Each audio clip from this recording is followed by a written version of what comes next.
Welcome to the League of Legends Champion Spotlight, featuring Diana, the Scorn of the Moon. A new moon is rising. Diana is an ability power-based assassin, fighter, and jungler. Utilizing quick movements and precision targeting, Diana can burst down individual targets or hold the front line in larger engagements.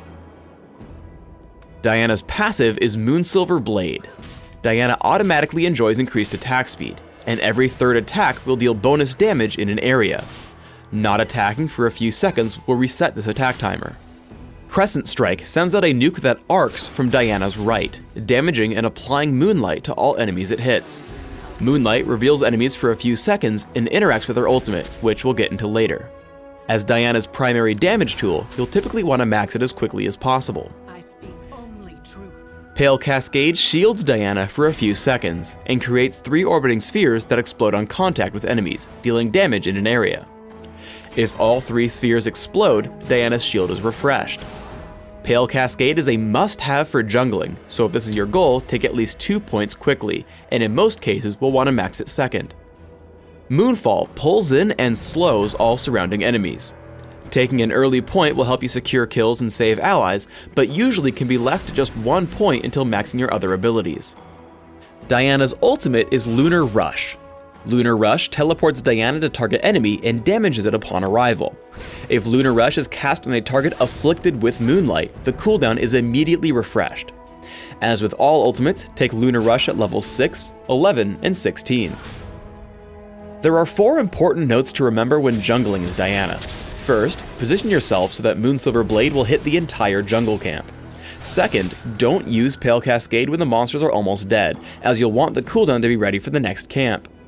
Third, make sure you get full use of Pale Cascade's shield. Don't activate it until jungle monsters start actually attacking you.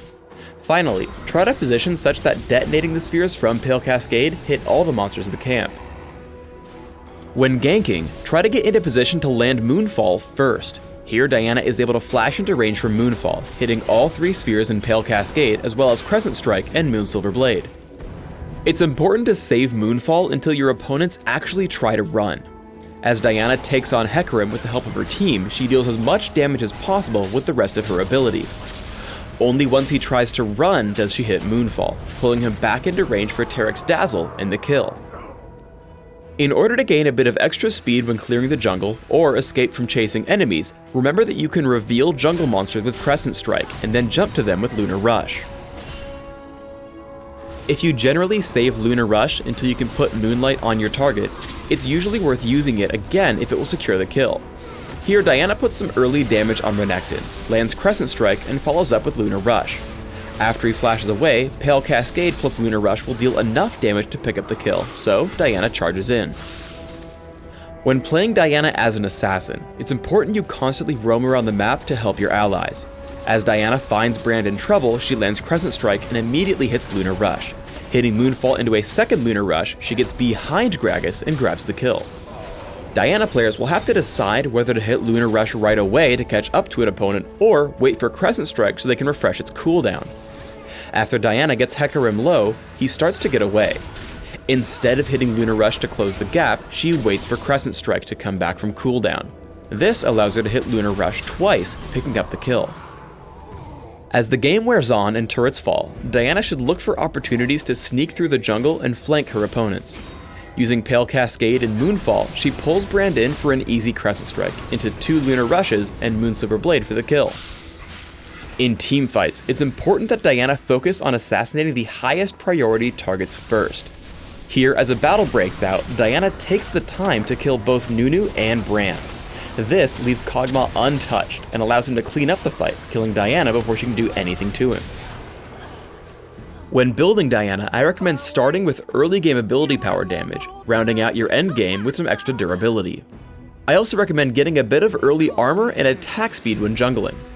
For runes, try attack speed marks, flat armor seals, flat ability power glyphs, and flat ability power quintessences. Consider 21-9-0 masteries, taking all the magic damage increasing masteries in offense, plus minion damage reduction and bonus health in defense. For summoner spells, try either Flash plus Smite for jungling, or Ignite for further champion killing power. When building items, I like to open with Boots of Speed and Health Potions, plus a Prospector's Ring on Dominion. When jungling, I add Philosopher's Stone and Heart of Gold for extra income. Rabadon's Death Cap massively increases my damage, Abyssal Scepter grants a nice mix of damage and durability, and Frozen Heart ensures I can survive tough fights. Adding a Void Staff makes sure I can deal damage to enemies who stack magic resist, and finally Rylai's Crystal Scepter adds some extra utility to my build at the end. Thanks for tuning in to the Diana Champion Spotlight. Please subscribe to the Riot Games YouTube channel above and leave us your comments just below the video.